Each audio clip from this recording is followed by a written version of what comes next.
ஆசிரியன் அல்லாஹ்வை தவிர வேறு யாரும் இல்லை என்ற இந்த கலிமத்து தௌஹீதை ஓங்கி ஒலித்து அல்லாஹ் தான் வணங்குவதற்கு தகுதியானவன், நீங்கள் நம்பக்கூடிய அவுலியாக்களோ பெரியோர்களோ யாரும் நாம் வணங்குவதற்கு தகுதியற்றவர்கள் என்று பிரச்சாரம் செய்தால் ஊர் நீக்கம் செய்கிறான். அந்த தௌஹீதில் இருக்கக்கூடியவர்கள் அவருடைய குடும்பத்தினர் யாரேனும் மௌத்தாயிட்டா அடக்கம் பண்ண விட மாட்டோம். இப்படி கடுமையான எதிர்ப்புகள், இப்படி கடுமையான நெருக்கடிகள், இப்படி நெருக்கடிகள் கொடுத்து எங்களை நோவினை செய்தாலும் ஏன் நாங்க இந்த அளவுக்கு உங்களுக்கு மத்தியில பிரச்சாரம் செய்ய ஏன் எடுத்துரைக்கிறோம்? என்ன காரணம்? அஸ்ஸலாமு அலைக்கும் வரஹ்மத்துல்லாஹி வபரகாத்துஹு. எல்லாவல்ல அல்லாஹ்வின் நல்லடியார்களே, சகோதர சகோதரிகளே, தமிழ்நாடு தௌஹீத் ஜமாத் சார்பாக அழகிய முன்மாதிரி இப்ராஹிம் அலைஹிஸ்ஸலாம் என்ற செயல் திட்டத்தை முன்னிட்டு இந்த பொதுக்கூட்டத்திலே அன்பான அழைப்பு என்று தலைப்பு கொடுக்கப்பட்டிருக்கின்றது. தமிழ்நாடு தௌஹீத் ஜமாத் என்ற இந்த பேர் இயக்கம் தமிழக வரலாற்றிலே 40 ஆண்டுகளுக்கு மேலாக இந்த தௌஹீத் பிரச்சாரத்தை ஓங்கி ஒலித்துக் கொண்டு தொடர்ந்து இந்த பிரச்சார பணிகளை பயணித்துக் கொண்டிருக்கின்றோம். அப்படிப்பட்ட இந்த அமைப்பு பல்வேறு தரப்பட்ட குழுக்களால் எதிர்க்கப்படுகின்றது. தொடர்ந்து எதிர்க்கப்படக்கூடிய நிகழ்வெல்லாம் நாம் காண முடிகின்றது. எதற்காக இது போன்ற எதிர்ப்புகள் இங்கே தொடர்ச்சியாக, அதுவும் குறிப்பாக தமிழகத்தில் எண்ணற்ற அமைப்புகள் இருக்கக்கூடிய இந்த நிலையில தமிழகத்தில் கடுமையாக அதிகமாக எதிர்க்கக்கூடிய ஒரு அமைப்பாக தமிழ்நாடு தௌஹீத் ஜமாத் இருக்கு என்றால் அதற்கான காரணம் என்ன? ஏன் இந்த அளவுக்கு எதிர்க்கப்படணும்? எதிர்க்கப்படுவதற்குண்டான நோக்கம் என்ன அப்படின்னு சொல்லி பார்த்தால், தமிழக மக்களிடத்திலேயே நன்மை என்ற காரியத்தால், நன்மை என்று சொல்லி வைக்கப்பட்ட ஒரு காரணத்தாலே மக்களிடத்தில் இணை வைக்கக்கூடிய காரியங்கள் எல்லாம் மகிழ்ந்து கிடைக்கக்கூடிய ஒரு நிலையில் விதத்தான காரியங்கள், அனாச்சாரமான நிகழ்வெல்லாம் மலிந்திருக்கக்கூடிய இந்த நிலையில அதற்கு எதிராக பிரச்சாரத்தை வீரியமாக செய்து வருகின்றோம். அப்படி செய்யப்பட்ட அந்த நிகழ்வுக்குத்தான் இப்படிப்பட்ட ஒரு எதிர்ப்பு நிலையை நாம் சந்தித்துக் கொண்டிருக்கிறோம். அவன் இன்னைக்கு தமிழகத்தில் அந்த தர்கா வழிபாடு என்று சொல்லக்கூடிய அந்த தர்கா வழிபாடுகளிலே அதிகமாக மூழ்கி இருக்கக்கூடிய மக்களை மீட்டெடுக்க வேண்டும். அவர்களை மீட்டெடுத்து அந்த காரியத்திலிருந்து அவர்களை அப்புறப்படுத்தி நாளை இந்த உலக வாழ்க்கைக்கு பிறகு நாளை இருக்கக்கூடிய மறுமை வாழ்க்கையில அவர்களை வெற்றியடை செய்ய வேண்டும். ஏனென்றால் தர்கா என்ற அந்த வழிபாட்டுகளுக்காக செல்லக்கூடிய மக்கள் அங்கே போய் கேட்கக்கூடியது எப்படிப்பட்ட ஒரு நிலையில் கேட்கின்றார்கள் என்றால், அல்லாஹ்விடத்தில் எப்படி கேட்க முடியுமோ, அல்லாஹ்விடத்தில் எப்படி பிரார்த்திக்க முடியுமோ அப்படிப்பட்ட ஒரு நிலையில அங்கே அடங்கியிருக்கக்கூடிய அவுலியாக்களிடத்தில் கேட்கின்றார்கள். அங்கே இருக்கக்கூடிய நல்லோர்கள் என்ற நிலையில் கேட்கின்றார்கள். நல்லோர்களாக இருந்தால், அவுலியாக்களாக இருந்தால் அங்கே இருக்கக்கூடிய அடக்கம் செய்யப்பட்டவர்கள் மனிதர்கள் தானே. அந்த மனிதர்களுக்கு இருக்கக்கூடிய ஆற்றல் என்ன? உங்களை போன்று எங்களை போன்று இருக்கக்கூடிய ஆற்றல் தானே இருக்கும். உலகத்தில் வாழும் போது அங்கு வாழக்கூடிய அந்த தருணத்தில் அவர்களுக்கு ஏதாவது அடுத்த மனிதர்களுக்கு ஏதேனும் உதவி செய்ய இயலும், ஏதாவது அவர்களுக்கு நம்மளால் கொடுத்து உதவ முடியும். பாதிப்பு பட்டால் அவர்களுக்காக ஏதாவது பிரார்த்தனை செய்ய இயலும். இப்படிப்பட்ட ஒரு நிலையில் உயிரோடு இருக்கக்கூடிய மனிதர்களுக்கு முடியும். ஆனால் மரணித்த பிறகு மரணித்து மண்ணோடு மண்ணாக போன அந்த மக்கள் மனிதனாக இருந்தால் அவர்கள் எவ்வளவுதான் அவர்கள் தூயவர்களாக இருந்தாலும் சரி, அவர்கள் எவ்வளவுதான் நல்லவர்களாக இருந்தாலும் சரி, அவர்களுக்கு ஏதாவது பயன் தர முடியுமா? அவர்கள் நமக்காக ஏதாவது பிரார்த்திக்க முடியுமா? அவர்கள் பிரார்த்தனை செய்தால் அவர்கள் நமக்கு ஏதாவது பலன் கொடுக்க முடியுமா? அப்படிப்பட்ட ஒரு காரியத்தை இறைவனுடைய பண்பை அங்கே அடங்கியிருக்கக்கூடிய மனிதர்களுக்கு கொடுக்கிறீங்களே, இது பாவமான காரியம் இல்லையா? இது அல்லாஹ் மன்னிக்க முடியாத பாவமாக திருமறை குர்ஆனிலே சொல்றான். எப்படிப்பட்ட விஷயங்கள் திருமறை குர்ஆனிலே அல்லாஹ் சொல்லக்கூடிய போதனைகள்ல மிக முக்கியமான போதனை, வணக்கத்துக்குரிய அல்லாஹ்வை தவிர வேறு யாரும் இல்லை, நான் தான் வணங்குவதற்கு தகுதியான அல்லாஹ் மட்டும்தான் என்று சொல்றான். அப்படிப்பட்ட அந்த வணக்கத்துக்குரிய அல்லாஹ்வை தவிர வேறு யாரும் இல்லை என்று சொன்னால் அல்லாஹ்விடத்தில் தான் கேட்க முடியும். அல்லாஹ்விடத்தில் கேட்டால்தான் அது பிரார்த்தனையாக இருந்தால் அல்லாஹ் நமக்கு எதையும் செய்வதற்கு ஆற்றல் படைத்தவன் என்றால் அதை விட்டுவிட்டு அங்கே இருக்கக்கூடிய அவுலியாக்கள் என்று சொல்லக்கூடியவர்கள்ட்ட போய் கேட்கிறீங்களே, இது பாவம் இல்லையா? இது அல்லாஹ் மன்னிக்க முடியாத குற்றமாச்சே. அல்லாஹ் மன்னிக்கவே மாட்டான், ஒருபோதும் இந்த பாவத்தை மன்னிக்க மாட்டானே. அப்படிப்பட்ட ஒரு பாவ காரியமான செயலை நீங்கள் செய்கின்றீர்களே, இது தவறு இல்லையா? இது தவறான காரியம். இது இந்த உலக வாழ்க்கையிலும் சரி, நாளை இந்த உலக வாழ்க்கைக்கு பிறகு நாளை மறுமை வாழ்க்கையிலும் நம்முடைய நன்மைகளை எந்த ஒரு வகையிலையும் பெற்றுத்தராத ஒரு இணை வைக்கக்கூடிய காரியத்தை செய்கிறீர்களே, இது கூடாது. இந்த காரியத்திலிருந்து நீங்கள் விலகுங்கள். தர்கா வழிபாடு கூடாது. தர்காக்களை அடங்கியிருக்கக்கூடியவர்களை வணங்கக்கூடாது, அவர்களிடத்தில் பிரார்த்திக்க கூடாது. இதைத்தானே சொல்றோம். இதை சொல்வதற்காகத்தான் கடுமையான எதிர்ப்புகள் பார்க்க முடிகின்றது. அல்லாஹ் இந்த விஷயத்தை சொல்றான்னா, தனக்கு இணை வைக்கப்படுவதை அல்லாஹ் மன்னிக்கவே மாட்டேங்கிறான். அதை தாண்டி நீங்கள் செய்யக்கூடிய சிறிய தவறுகளை அல்லாஹ் நாடினால் மன்னிப்பான். அல்லாஹ் நாடினால் சின்ன சின்ன தவறுகளை மன்னிக்க கூடியவனாக இருக்கிறான். ஆனால் அப்படிப்பட்ட அந்த மன்னிப்பாளன் எதை மன்னிக்க மாட்டான் சொன்னா, இணை வைக்கக்கூடிய காரியத்தை ஒருபோதும் மன்னிக்க மாட்டேன் என்று சொல்றான். அப்படிப்பட்ட ஒன்றை இவர்கள் என்ன பண்றாங்க, சர்வ சாதாரணமாக செய்யக்கூடிய நிகழ்வை நம்மளால் பார்க்க இயலுது.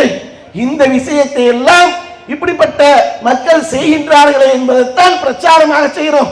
அதிலிருந்து அவர்களை மீட்டெடுக்க வேண்டும் என்பதற்காக பிரச்சார பணிகளை செய்கின்றோம். அது மட்டும் இல்லாம தகடுகளை தொங்க விடுறாங்க, தாயத்துகளை தொங்க விடுறாங்க. இப்படிப்பட்ட தகடுகளையும் தாயத்துகளையும் தொங்க விட்டு அதன் மூலம் அவர்களுக்கு நிவாரணத்தை தேடுறாங்க, அதன் மூலம் பாதுகாப்பை தேடுறார்கள். அந்த பாதுகாப்பை தேடுவதனால் அது ஒரு இணைவிக்கக்கூடிய காரியம் இல்லையா? அந்த தகடுகிட்ட என்ன ஆற்றல் இருக்கும், என்ன அது உங்களுக்கு பாதுகாப்பை கொடுக்கும்? பாதுகாப்பு கொடுப்பதற்கு சிறந்தவன் அல்லாஹ் தானே, பாதுகாக்கிறதுக்கு சிறந்தவன் அல்லாஹ்வை தவிர வேறு யாரும் இல்லையே. அப்படிப்பட்ட அல்லாஹ்விடத்தில் நீங்கள் பாதுகாப்பு தேடுவதை விட்டுவிட்டு ஒரு சின்ன தகரத்தையும் தாயத்துகளையும் தொங்க விடுவதன் மூலமாக நீங்கள் அதிலே பாதுகாப்பு தேடினால் இது பெரும் பாவமாச்சே. இந்த பாவமான காரியத்தை அல்லாஹ்வின் தூதர்களுக்கு கற்றுத்தரல என்று இந்த விஷயத்தை நாம் சொல்கின்றோம். அல்லாஹ்வின் தூதர்களிடத்தில் பார்த்தீர்கள் என்ற அல்லாஹ்வின் தூதர்கள் பிரச்சாரம் செய்கிறார்கள். எப்படிப்பட்ட மக்களிடத்தில் பிரச்சாரம் செய்கின்றார்கள் என்றால், அல்லாஹ்வை நம்புகின்ற கூட்டம் தான். அல்லாஹ் அவர்கள்ட்ட கேட்டா அல்லாஹ் இருக்கிறான்னு கேட்டா அல்லாஹ் இருக்கிறேன்னு சொல்லுவாங்க. உங்களுக்கு வானத்திலிருந்து மழையை பொழிவிக்கக்கூடியது யார்? அல்லாஹ் தான். உங்களுக்கு பூமியிலிருந்து விளைவிக்க செய்கிறது யார்? அல்லாஹ் தான் என்று இப்படித்தான் நம்பிக்கையில் இருந்தாங்க. அல்லாஹ் இல்லை என்ற நம்பிக்கையில் இருந்த மக்கள் இல்லை, மக்களுக்கு குறைசிகள் அந்த நிலைப்பாடுகளை இல்லை, மாறாக அல்லாஹ்வை நம்பினாங்க. ஆனா அல்லாஹ்வை வைக்க வேண்டிய இடத்துல அல்லாஹ்வை வைக்காமல் அவர்களுக்கு இணை வைக்கக்கூடிய காரியத்தை செய்தாங்க. அப்படிப்பட்ட மக்களிடத்தில் அல்லாஹ்வின் தூதர்கள் இந்த பிரச்சாரத்தை ஓங்கி ஒழித்து மக்களுக்கு எடுத்துரைத்து அவர்களிடத்தில் மக்கள் இஸ்லாத்தை ஏற்பதற்காக வரக்கூடிய நேரத்தில் அல்லாஹ்வின் தூதரை நோக்கி அந்த மார்க்கத்தை ஓரினை கொள்கையை ஏற்றுக்கொள்வதற்கு வரக்கூடிய மக்களிடத்தில் அல்லாஹ்வின் தூதர்கிட்ட பையத் செய்வாங்க. இதுதான் அல்லாஹ்வின் தூதர்கள் இருக்கும்போது இஸ்லாத்தை ஏற்றுக்கொள்ளக்கூடியவர்களாக இருந்தால் அவர்களிடத்தில் வந்து பையத் செய்யணும். அல்லாஹ்வின் தூதர்கள் அந்த பையத்தை பெற்றவர்களுக்கு கலிமாவை சொல்லிக் கொடுப்பாங்க. இஸ்லாத்தில் இருக்கக்கூடிய எண்ணற்ற கடமைகள் எல்லாம் இருக்க அதை அனைத்தையும் சொல்லிக் கொடுத்து பையத் செய்ய மாட்டாங்க. குறிப்பிட்டு சில நிகழ்வை அல்லாஹ்வை மட்டும்தான் வணங்கணும் என்ற அந்த விஷயத்தை முதன்மையாக சொல்லி அதன் பிறகு சின்ன சின்ன விஷயங்கள் எல்லாத்தையும் அல்லாஹ்வின் தூதர்கள் பெரும் பாவங்களில் பங்கு பெறக்கூடாது என்பதை எடுத்துரைப்பாங்க. அப்படி எடுத்துரைக்கக்கூடிய நேரத்தில் ஒரு 10 நபர்கள் அல்லாஹ்வின் தூதர்கள்ட்ட வந்து பையத் செய்யறதுக்கு வராங்க. 9 பேர்கிட்ட அல்லாஹ்வின் தூதர்கள் பையத்தை பெறுறாங்க. இஸ்லாத்தை ஏற்றுக்கொள்ளக்கூடியவர்கள்ட்ட பையத் பெற்று என்ன செய்யறாங்க, அந்த மார்க்கத்தை அவர்களுக்கு சொல்லிக் கொடுக்கிறாங்க. ஆனா ஒரு நபரை விட்டு விடுறாங்க. என்ன காரணம் கேட்கிறாங்க, சஹாபாக்கள் கேட்கிறாங்க, அல்லாஹ்வின் தூதரே உங்களை நோக்கி பையத் பெறதுக்கு வந்த நபர்களில் ஒருவர் நீங்க பையத் பெறாம விட்டுட்டீங்களா, என்ன காரணம் அப்படின்னு சொல்லி அல்லாஹ்வின் தூதர்கிட்ட கேட்கும் போது அவர் அவருடைய கருத்திலே தாயத்தை தொங்க விட்டிருக்கிறார் என்று அல்லாஹ்வின் தூதர்கள்ட்ட பையத் பெற மறுக்கிறாங்க. மறுக்கக்கூடிய நிலையில் அவர் அதை உள்ள இருக்கிறதை கையை விட்டு எடுத்து தூக்கி போட்டார். தூக்கி போட்டு அதன் பிறகு அல்லாஹ்வின் தூதர்கள் பையத் பெற்ற ஒரு மார்க்கத்தை ஏற்றுக்கிட்டு போறாங்க. அப்போது சொல்றாங்க, யார் தாயத்துகளை தொங்க விடுகிறார்களோ அவர்கள் அல்லாஹ்வுக்கு இணை ஏற்படுத்தி விட்டார்கள் அதனால அல்லாஹ்வின் தூதர்கிட்ட பையத் பெறல. அப்ப அப்படிப்பட்ட ஒரு காரியத்தை என்ன செய்யறாங்க? இன்னைக்கு மக்கள் சர்வ சாதாரணமாக இந்த காரியத்தை செய்து பிள்ளைகளுக்கெல்லாம் இடுப்புல கட்டி விடுறது, கையில கட்டி விடுறது, கழுத்துல கட்டி விடுறது. கேட்டா அகர்மார்கள் என்ன பண்ணாங்க? அதுல நிவாரணம் இருக்கு, அது உங்களுக்கு பாதுகாப்பை கொடுக்கும், நாங்கள் ஓதி ஊதி கொடுத்தோம் என்றால் அதுல உங்களுக்கு மிகப்பெரிய ஒரு பாதுகாப்பு இருக்கு என்பதற்காக, வருமானத்திற்காக இதுபோல காரியத்தை என்ன செய்யறாங்க? மக்களிடத்தில் நன்மை என்று இணைக்கக்கூடிய பெரும் பாவத்தை செய்வதற்குண்டான வழிகாட்டுதலை கொடுக்கிறாங்க. இப்படி வழிகாட்டுதலை கொடுக்கக்கூடிய நிலையில இது கூடாதுங்க, இது மார்க்கத்தில் இல்லாத விஷயம். அல்லாஹ்வின் தூதர்கள் அவனுக்கு கற்றுத்தரலையே, அவர்கள் மார்க்கத்தை போதிக்கும் போது எடுத்து சொல்லக்கூடிய நிலையில இந்த மாதிரியான மார்க்கத்தை நம்மளுக்கு எடுத்துரைக்கல. அது இல்லாம நீங்க இப்படி செய்றீங்களே, இது தவறு இல்லையா? இது தவறான மார்க்கத்தை பின்பற்றக்கூடியதுல தவறாக போய் நாளை மறுமையில நஷ்டவாளியாக மாறிவிடுவீர்களே என்பதற்காகத்தான் இவர்களிடத்தில் என்ன பண்றோம்? இந்த மார்க்கத்தை எடுத்திருக்கக்கூடியவர்களாக இருக்கிறோம். அதே நேரத்தில் மரணித்தவர்களுக்கு ஃபாத்திஹா ஓதுறோம். மரணித்தவர்களுக்கு என்ன செய்யறாங்களாம்? ஃபாத்திஹா ஓதணும்ன்றாங்க. ஒவ்வொரு நாளும் என்ன பண்றாங்க? மௌத்தா போன பிறகு அவர்களுக்கு 3வது நாள் ஃபாத்திஹா ஓதணும், 7வது நாள் ஃபாத்திஹா ஓதணும், 40வது நாள் ஓடணும், கத்தம் ஃபாத்திஹா ஓதணும். ஒவ்வொரு நாளும் ஒவ்வொரு விதமாக ஃபாத்திஹாவை ஓத வேண்டும் என்று இந்த மாதிரியான காரியங்கள் எல்லாம் தப்பும் தவறுகாம மார்க்கத்தில் இல்லாததை எல்லாம் சொல்லி வைத்திருக்கக்கூடிய நிலையை பார்க்கிறோம். அல்லாஹ்வின் தூதர்கள் வாழ்ந்த காலத்துல அல்லாஹ்வின் தூதர்கள் நேசித்த எத்தனை பேர் மரணித்திருக்கிறாங்க, சஹாபாக்கள் மரணித்திருக்கிறாங்க. அல்லாஹ்வின் தூதர்கள் மிகவும் நேசித்த மனைவியில ஒருத்தராக அன்னை கதீஜா ரலியல்லாஹு அன்ஹா அவர்கள் இருக்காங்க. அவங்களை எவ்வளவு நேசித்தாங்க? அவங்க மரணித்த பிறகு நீண்ட நெடிய காலம் கூட கண்டு அல்லாஹ்வின் தூதர்களுடைய சகோதரிய குரலை கேட்டால் கதீஜாவுடைய குரலா இருக்கே என்று அவர்களுடைய நினைவு வரும். அந்த அளவுக்கு நேசம் கொண்டாங்க, பாசம் வைத்திருந்தாங்க. அது அல்லாம மார்க்கத்துக்காக, அல்லாஹ்விற்காக, அல்லாஹ்வின் தூதருக்காக எத்தனை சஹாபாக்கள் உயிரை விட்டாங்க. அவர்கள் இந்த மார்க்கத்துக்காக தன்னுடைய உயிரை எல்லாம் இழந்தார்களே. அல்லாஹ்வின் தூதர்கள் வாழ்ந்து கொண்டிருந்த காலத்துல, அல்லாஹ்வின் தூதர்கள் உயிரோடு இருக்கும் போது பல நபர்கள் மரணித்திருக்காங்களே. அப்படி மரணித்திருக்கக்கூடிய அந்த காலகட்டத்தில் அல்லாஹ்வின் தூதர் யாருக்காவது ஃபாத்திஹா ஓதி இருக்கிறாங்களா? யாருக்காவது மாதிரி 3வது நாள், 7வது நாள், 40வது நாள் கத்தம் ஃபாத்திஹா வருடத்திற்கு ஒரு முறை இப்படி ஓதி இருக்கிறாங்களா? இல்லையே. அப்படி இல்லாத ஒன்றை நீங்கள் புதுமையாக புகுத்துறீங்க. புதுமையாக நீங்கள் புகுத்தினா அல்லாஹ்வின் தூதர் எச்சரிக்கை செய்கிறாங்க, மார்க்கத்தில் இல்லாத ஒன்றை அவர்கள் உருவாக்கினால் அது புதுமை. ஒவ்வொரு புதுமையும் வழிகேடு, ஒவ்வொரு வழிகேடும் நரகத்திற்கு கொண்டு போய் சேர்க்கும் என்று அல்லாஹ்வின் தூதர் எச்சரிக்கை செய்திருக்க, மார்க்கத்தில் இல்லாத எல்லாம் புதிது புதிதாக உண்டாக்கி வைத்திருக்கிறீர்களே, இது சரியா? இதைத்தான் விழிப்புணர்வாக பிரச்சாரம் செய்கிறோம், மக்களுக்கு எடுத்துரைக்கிறோம். நல்வழியின் பக்கம் வாருங்க, நீங்கள் பின்பற்றக்கூடிய வழி நரகத்துக்குரிய வழியாக இருக்கு. இதனால மாறாக நீங்கள் நன்மை என்று செய்தாலும் இது நன்மையாக வராது, இது மாறாக உங்களுக்கு கேடாக நாளை மறுமையில நீங்கள் நஷ்டவாளியாக ஆகக்கூடிய ஒரு காரியத்தை செய்து கொண்டிருக்கீங்களே. இந்த காரியத்தை விட்டொழிங்க, நல்வழியின் பக்கம் வாருங்க. நன்மையான காரியங்களை மார்க்கம் ஏராளமாக போதித்திருக்கிறது, அல்லாஹ்வின் தூதர்கள் வழிகாட்டி இருக்கிறாங்க. உங்களுடைய நன்மையான காரியத்தை நீங்கள் தேர்வு செய்து அதை பின்பற்றுங்க. இதை நம்ம சொல்லக்கூடியவர்களாக இருக்கிறோம். இதை சொல்வதற்காகத்தான் இன்னும் கடுமையான எதிர்ப்புகளை நாம் சந்திக்கக்கூடிய ஒரு நிலையாக இருக்கு. அதே மாதிரி இன்னொரு குழுக்கள் என்ன பண்றாங்க? சூனியத்தை நம்பக்கூடியவர்களாக இருக்கிறாங்க. சூனியம் என்பது இருக்கு, அந்த சூனியத்தின் மூலமாக ஒரு நபரை முடக்க முடியும், ஒரு நபரை அடக்க முடியும், அவர்களுக்கு ஏதாவது பாதிப்பை ஏற்படுத்த முடியும் என்று இப்படி சொல்லக்கூடியவர்களாக இருக்கிறாங்க. இப்படி சூனியத்தை நம்பக்கூடியவர்களாக இருக்கலாமா?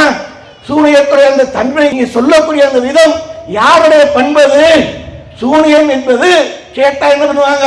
சூனியம் இருக்கு ஆனா இப்ப இல்லைன்னு வாழைப்பழ கதையாத்தான் இருக்கும். வாழைப்பழ கதையாத்தான் இருக்கு இல்லை என்பதை மாற்றி மாற்றி பேசி மக்களை மடையர்களாக ஆக்கி மக்களை அந்த நன்மையான காரியத்திலிருந்து அப்புறப்படுத்தக்கூடிய வகையில சூனியத்தை போதிக்கக்கூடியவர்களாக இருக்கிறாங்க. அப்ப சூனியத்தை நம்பலாமா? அது பண்பு யாருடைய பண்பு? அல்லாஹ்வுடைய பண்பாச்சே. எந்த ஒரு புற சாதனமும் இல்லாம, எந்த ஒன்றும் இல்லாம ஒருத்தனை பாதிப்படைய செய்ய வேண்டும் என்றால், ஒருத்தனை முடக்க வேண்டும் என்றால், ஒருத்தனை சோதிக்க வேண்டும் என்றால், அது அல்லாஹ்வுடைய ஆற்றலாச்சே, அது அல்லாஹ்வுடைய பண்பாச்சே. ஒரு மனிதனை எந்த ஒரு புற சாதனமும் இல்லாமல் எப்படி முடக்க முடியும்? எப்படி அவனுக்கு ஒரு பாதிப்பை ஏற்படுத்த முடியும்? இப்படி சூனியத்தின் நம்பிக்கையில இருக்கக்கூடிய மக்களை நோக்கி நம்ம கேட்கிறோம். இது அல்லாஹ்வுடைய பண்பு இல்லையா? இந்த பண்பை நீங்கள் சூனியத்தை யார் செய்கின்றார்களோ, நம்புகின்றார்களோ, இது மிகப்பெரிய ஆக பெரும் பாவமாக இருக்கு. இதை விட்டொழியுங்க, இதை விட்டு விலகி வாருங்கள். இப்படி இதைத்தான் நம்ம அழைக்கக்கூடியவர்களாக இருக்கிறோம். சூனியத்தின் நம்பிக்கையில ஊரைக்கிற திளைக்கக்கூடியவர்களாக இருக்கிறாங்க. அதையும் அந்த நம்பிக்கையின் அடிப்படையில இருக்கக்கூடியவர்களாக இருக்கிறாங்க. அல்லாஹ்வின் தூதர்கள் போதனை என்ன செய்யறாங்க? சூனியத்தை நம்பக்கூடாது, அது பெரும்பாவங்களில் ஒன்று என்று அல்லாஹ்வின் தூதர்கள் நம்மளுக்கு போதித்திருக்காங்களா இல்லையா? அப்படிப்பட்ட ஒரு போதனையின் அடிப்படையில் இல்லாம ஆனால் சூனியத்தை நம்பக்கூடியவர்களாக இருக்கிறாங்க. இப்படி சூனியத்தை நம்ப கூடாதுங்கன்றோம். வேற என்ன சொல்றோம்? நம்ம சொல்றதுக்கு காரணம் என்ன? இது பெரும்பாவங்களில் ஒன்று என்று அல்லாஹ்வின் தூதர்கள் அவருக்கு எச்சரிக்கை செய்திருக்கிறாங்க. அந்த எச்சரிக்கையில நீங்கள் கவனமாக இருங்க. இதே நிலையில் நீங்கள் மரணித்து விட்டால் நாளை மறுமையிலே, நாளை உங்களுடைய விசாரணை நாளிலே அல்லாஹ் கடுமையாக தண்டிக்க நாடிவிட்டால் நீங்கள் அதில் தப்ப இயலாது. அதில் அல்லாஹ் தண்டித்து விட்டால் நாளை நரக நெருப்பிலே போட்டு கருக்கக்கூடியவனாக இருக்கின்றான். அதிலிருந்து விலகிக்க வேண்டும். இப்படி ஒவ்வொன்றாக நம்ம மக்கள்கிட்ட சொல்கின்றோம். இப்படி சொல்வதற்காகத்தான் எதிர்ப்புகளை சந்திக்கக்கூடிய ஒரு நிலை. தொழுகை விஷயத்தை எடுத்துக்கொள்ளுங்க. அல்லாஹ்வின் தூதர்கள் தொழுகை விஷயத்திற்கு எவ்வளவு முக்கியத்துவம் கொடுத்திருக்காங்க. அல்லாஹ்வின் தூதர்கள் மரணிக்கக்கூடிய தருவாய் வரைக்கும் அல்லாஹ்வின் தூதர்கள் தொழுதிருக்காங்க, தொழுகையை போதித்திருக்கிறாங்க, தொழுகை நிலைநாட்டி காட்டியிருக்கிறாங்க. அப்படி மார்க்கத்தில் மிக முக்கியமான அல்லாஹ்வுக்கு நன்றி செலுத்தக்கூடியது முதன்மையாக இருக்கக்கூடியது என்ன? தொழுகையாக இருக்கா இல்லையா? அப்படிப்பட்ட இந்த தொழுகையில எவ்வளவு முரண்களை இவர்கள் வைத்திருக்கிறாங்க, எவ்வளவு முரண்பாடுகளோடு இன்று தொழுது கொண்டிருக்கிறாங்க. இன்றும் வரட்டு கர்வம் கொண்டவர்களாக அந்த தொழுகையில இன்றளவும் அல்லாஹ்வின் தூதர் காட்டித்தராத ஒன்றைத்தான் இன்னைக்கு தொழுகையில நிலைநாட்டக்கூடியவர்களாக இருக்கிறாங்க. தொழுகை எந்த அளவுக்கு மார்க்கத்தில் முக்கியம் என்று சொல்லப்பட்டிருக்க, நாளை மறுமையில ஒவ்வொரு மனிதர்களும் விசாரணைக்கு உட்படுத்தும் போது அந்த விசாரணையில் கேட்கப்படக்கூடிய முதல் கேள்வி தொழுகை. அந்த தொழுகை அந்த அளவுக்கு பயன் தரக்கூடியதாக இருக்கா இல்லையா? அதுல இன்னைக்கு எந்த அளவுக்கு இமாம்கள்ட்ட போய் கேட்டா, இமாம் நான் இங்க தக்பீர் கேட்டணும் அப்படின்னு கேட்டா மார்க்கத்தில் உள்ளதை சொல்லணுமா இல்லையா? நீ அனஃபியா சாஃபியா? கேட்குது என்ன? நீ அனஃபியாக இருந்தா தொப்புல கீழே தக்பீர் கட்டிக்கோ. நீ நான் சாஃபி, சாஃபினா நெஞ்சில் மீது ஓரமாக கையை கட்டிக்கோ, தக்பீர் கட்டிக்கோ. இப்படி அல்லாஹ்வின் தூதர்கள் சொல்லியிருக்காங்களா? அல்லாஹ்வின் தூதர் சொன்னது என்ன? என்னை எவ்வாறு நீங்கள் தொழ கண்டீர்களோ அவ்வாறு நீங்கள் தொழுகுங்க. இதைத்தானே அல்லாஹ்வின் தூதர் சொல்லியிருக்கிறாங்க. அல்லாஹ்வின் தூதரிடத்திலும் அல்லாஹ்வின் தூதரிட்ட வாழ்ந்து கொண்டிருக்கும் போது சஹாபாக்கள் தொழுகை குறித்து கேட்டிருக்காங்களா இல்லையா? கேட்டு அறிந்த அதன் அடிப்படையில் பின்பற்றி தொழுகையை நிலைநாட்டி இருக்காங்களா இல்லையா? சஹாபாக்கள் எத்தனை பேர் அல்லாஹ்வின் தூதரிடத்தில் தொழுகை முறை குறித்து கேட்டு கற்றறிந்த அந்த தொழுகையை நிலைநாட்டி இருக்கிறாங்க. அப்படி கேட்கும் போது அல்லாஹ்வின் தூதர்கிட்ட போய் நிற்கும் போது அல்லாஹ்வின் தூதர் கேட்டாங்களா? நீ யாருப்பா? நீ அன்சாரியா? அன்சாரி இங்க தக்பீர் கட்டிக்கோ. நீ யாரு? முஹாஜிரா? நீ குறைஷி கூட்டமா? நீ அந்த கூட்டமா? நீ இங்க தக்பீர் கட்டி. இப்படி வழிகாட்டினாங்க அல்லாஹ்வின் தூதர். அல்லாஹ்வின் தூதர் குலமும் கோத்திரமும் அதை வைத்து அல்லாஹ்வின் தூதர் தொழுகைக்கு வழிகாட்டினாங்களா? இல்லையே. அல்லாஹ்வின் தூதர் வழிகாட்டி இருக்கிறது ஒற்றை வழியைத்தான் காட்டிருக்காங்க, நேரிய வழியைத்தான காட்டியிருக்கிறாங்க. அல்லாஹ்வின் தூதர் தொழுதும் காட்டியிருக்கிறாங்க. அவர்களுடைய ஒவ்வொரு அசைவும் ஹதீஸ்கள்ல பதிவு செய்யப்பட்டிருக்கு. ஆனா இங்க என்னவா? ஹனஃபிக்கு ஒரு முறை, சாஃபிக்கு ஒரு முறை அவர்கள் தொப்புள் கீழே தக்பீர் கட்டணும், நெஞ்சின் மீது ஓரத்தில் தக்பீர் கட்டணும். இப்படி மார்க்கம் சொல்லியிருக்கா? சொல்லாத விஷயத்துல அதுவும் ஒரு மனிதனுக்கு நன்மையில முதன்மையாக இருக்கக்கூடிய மறுமையில அந்த விசாரணை நாளில் முதன்மையாக கேட்கப்படக்கூடிய கேள்வியை கேட்கக்கூடிய அந்த தொழுகையை நீங்க இப்படி பாராட்டுறீங்களே, இப்படி பாராட்டக்கூடிய காரியத்தை உருவாக்கி வைத்துக் கொண்டு அதை பின்பற்றி கொண்டிருக்கிறீர்களே, இது நியாயமா? இது மக்களை வழிகெடுக்கக்கூடியது இல்லையா? நாளைக்கு அவர்கள் தொழுகக்கூடிய ஒவ்வொரு தொழுகையும் நாளைக்கு அல்லாஹ் இடத்தில் ஏற்றுக்கொள்வானா? என்னுடைய தூதர் மூலமாக நான் காட்டிய வழி அடிப்படையில நீ தொழுகை நிலையாட்டியா? அப்படிதானே கேட்பான். அந்த இமாம் சொன்னதை கேட்டியா? இந்த இமாம் சொன்னதை கேட்டியா? அவர்கள் சொன்ன வழியை பின்பற்றினியா? இவர்கள் சொன்ன வழியை பின்பற்றின இப்படி கேட்பாங்கல்ல.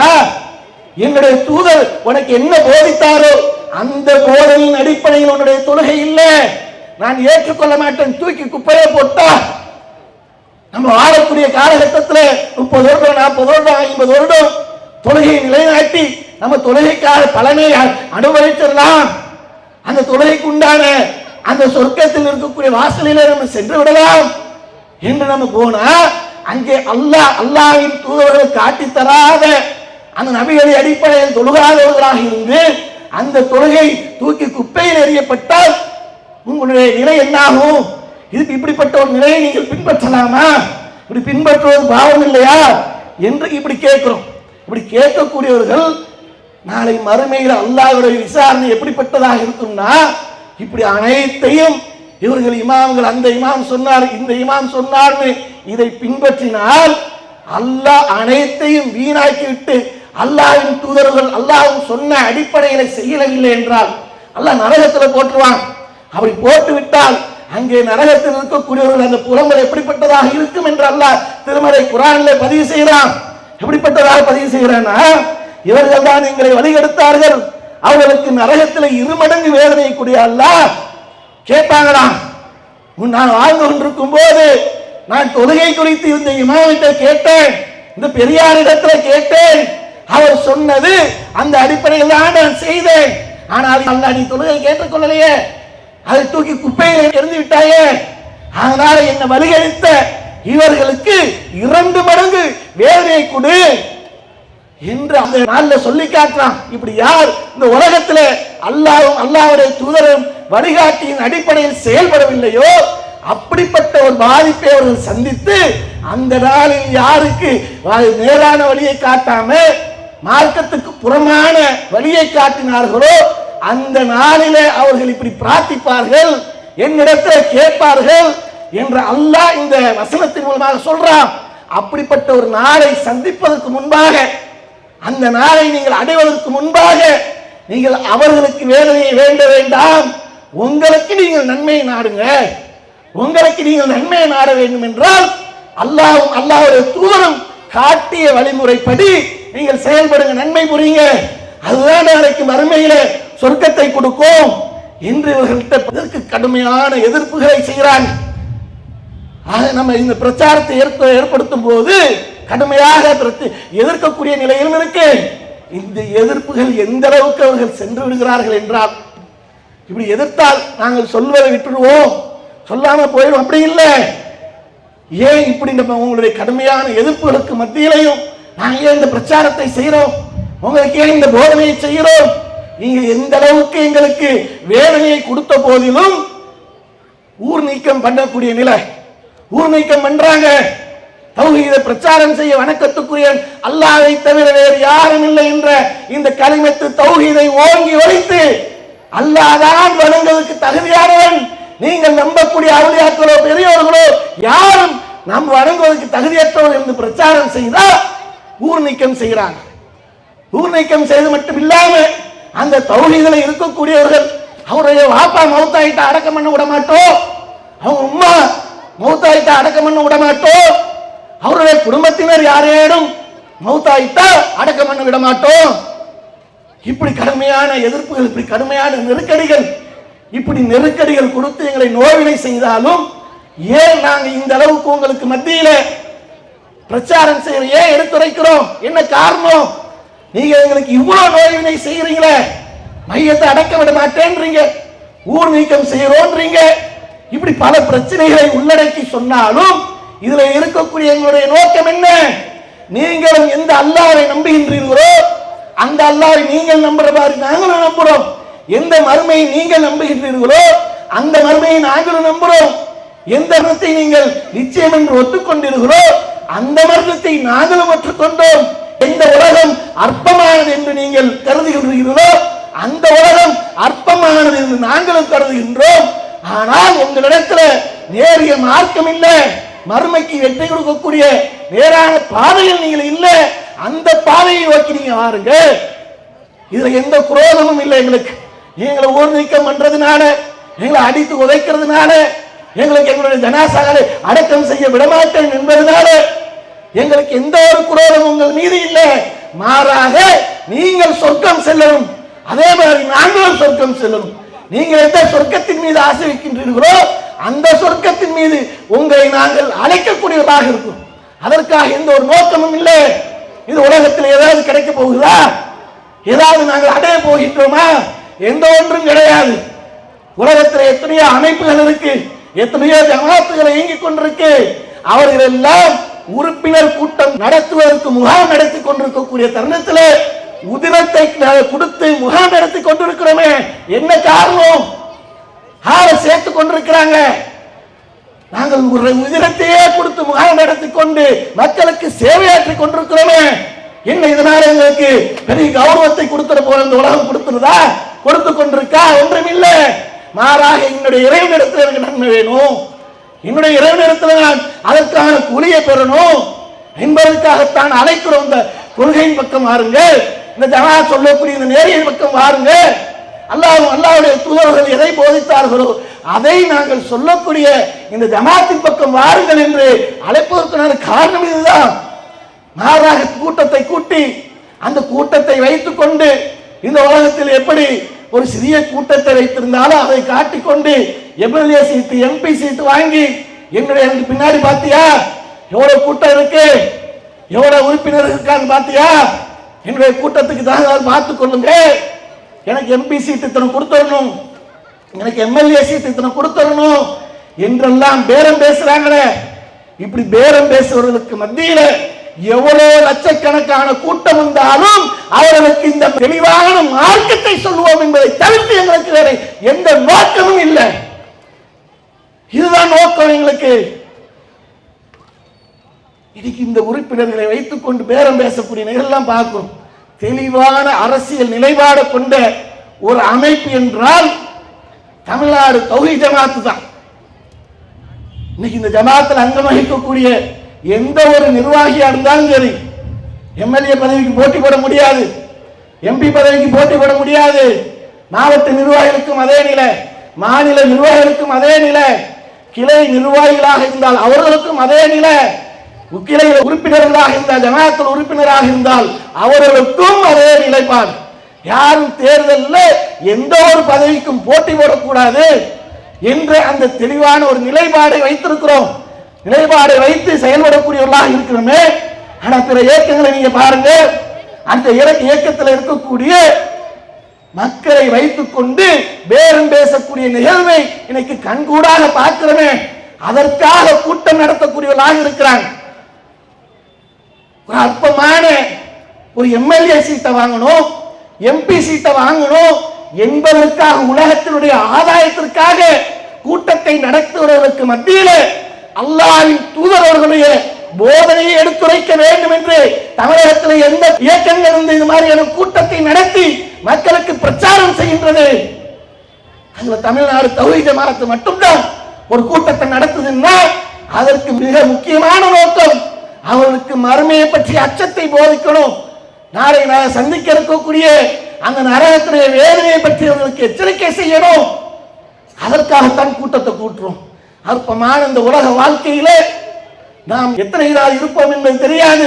அற்புதமான அந்த மறுமைக்காகத்தான் நாம் பாடுபடணும். அந்த நாள் தான் நம்மளுக்கு மிக முக்கியமான நிச்சயமான நாளாக இருக்கிறது என்று இந்த மாதிரியான விஷயத்திற்கெல்லாம் நாம் பாடுபடக்கூடியவர்களாக, குரல் கொடுக்கக்கூடியவர்களாக, பிரச்சாரம் செய்யக்கூடியவர்களாக இருக்கிறோம். இந்த மறுமை விஷயத்துக்கு நம்ம சொல்றோம் அப்படின்னு சொன்னா ஏதோ மறுமை மறுமை என்று மறுமைக்காகவே இந்த ஜமாத்து பாடுபடுது. அதைத்தான் இந்த உலகத்தில் இருக்கக்கூடிய இஸ்லாமிய மக்களுக்கு, அநீதி இழைக்கக்கூடிய பலவிதமான மக்களுக்கு குரல் கொடுக்கக்கூடிய அமைப்பாகவும் இருக்க, அதிலையும் தனித்துவம் வாய்ந்த நிலையில் இந்த ஜமாத்து கடைபிடித்துக் கொண்டிருக்கு.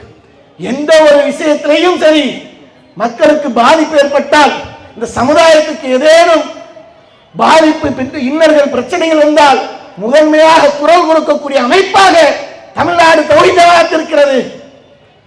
நம்முடைய சொத்தாக இருக்கக்கூடிய பாபர் மஸ்ஜிதை உச்ச நீதிமன்றத்தின் தீர்ப்பாக அபகரிக்கப்பட்டது. அப்படிப்பட்ட ஒரு அநியாயம் இந்த நாட்டிலே நடந்தது. அந்த நிகழ்வை எந்த அமைப்பாக முதல்ல குரல் கொடுக்க வந்தாங்களா? முதன்மையாக அது எந்த மன்றமாக இருந்தாலும் சரி, அது எப்படிப்பட்ட மன்றமாக இருந்தாலும் சரி, அநியாயக்கார ஆட்சிக்கு எதிராக குரல் கொடுப்பது ஜிஹாத் என்று அல்லாஹ்வின் தூதர் சொல்லி இருக்கிறார்கள். அதற்காக இப்படிப்பட்ட எந்த அநியாயம் இருந்தாலும் சரி அதற்கு நாங்கள் குரல் கொடுப்போம் என்று கண்டனங்களை பதிவு செய்தோம். வீதியில வந்து போராடுவோம், மக்களுக்காக பாடுபட்டோம். தொடர்ச்சியாக பிரச்சனை, தொடர்ச்சியாக இந்த நாட்டிலே இஸ்லாமியர்களுக்கு அநீதி. ஹிஜாபுடைய விஷயத்தை கையில எடுக்கிறாங்க. ஹிஜாபுடைய விஷயத்தை வைத்துக் கொண்டு இஸ்லாமியர்களுக்கு உண்டான உரிமைகள் நசுக்கப்படுது. எல்லாம் மௌனியாக இருக்கிறாங்க. என்ன நடக்கு என்பதை பார்த்து கொண்டு வேடிக்கை பார்த்து கொண்டிருக்கிறாங்க. முதன்மையாக இந்த விஷயத்தை கையில எடுத்து கண்டன குரலை எழுப்பி நாம் சென்னையில தமிழகத்துடைய தலைநகரிலே மிக பிரம்மாண்டமான ஆர்ப்பாட்டத்தின் மூலமாக அதன் மூலம் கண்டனங்களை பதிவு செய்தோம். அப்படி பதிவு செய்து அதற்கு எதிராக, அந்த பிரச்சனைக்கு எதிராக மற்றவர்கள் எல்லாம் குரல் கொடுப்பதற்கு ஒரு தூண்டுதலாகவே இருந்தன.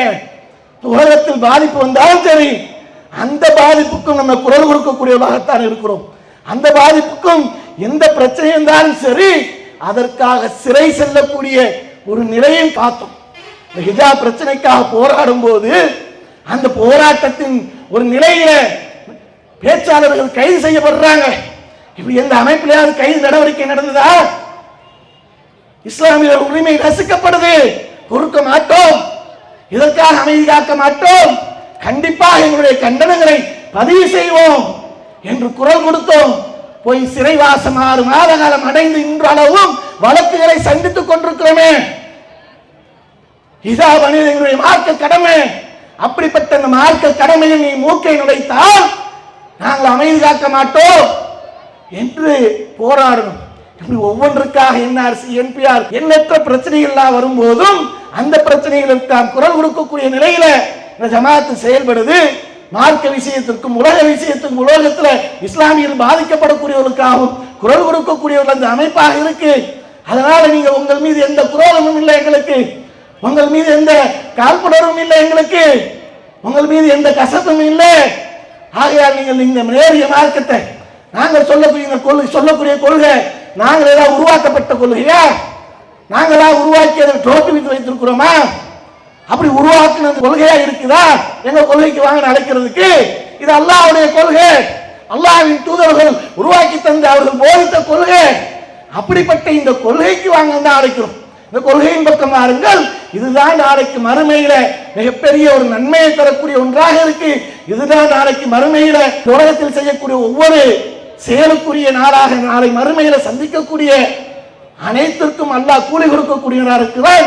ஆக இந்த கொள்கையின் பக்கம் வாருங்கள் என்று அப்படி அழைக்கக்கூடியவர்களாகத்தான் இருக்கிறோமே தவிர ஏதோ ஒரு நோக்கத்துக்கு ஒரு ஆதாயத்துக்காக கிடையாது. மார்க்கத்தின் பக்கம் வந்து தெளிவான இந்த மார்க்கத்தை அடைந்து இந்த உலகத்துக்கு பிறகு இருக்கக்கூடிய மறுமை வாழ்க்கையில் நாம் அனைவரும் வெற்றி அடையணும் என்ற அந்த அழைப்பைத்தான் நான் அன்பாக கொடுக்கிறோம். அப்படிப்பட்ட கொள்கையின் பக்கம் வாருங்கள், அதுதான் நாளை மறுமையில வெற்றியை தரும் என்று கூறிக்கொண்டு நிறைவு செய்கின்றேன். வாஹிதுல் அல்ஹம்துலில்லாஹி ரப்பில் ஆலமீன். அஸ்ஸலாமு அலைக்கும். இஸ்லாம் மற்றும் சமுதாய செய்திகளை அறிந்து கொள்ள தமிழ்நாடு தௌஹீத் ஜமாஅத் யூடியூப் பக்கத்தை உடனடியாக சப்ஸ்கிரைப் செய்து கொள்ளுங்கள். மேலும் பெல் பட்டனையும் கிளிக் செய்து கொள்ளுங்கள்.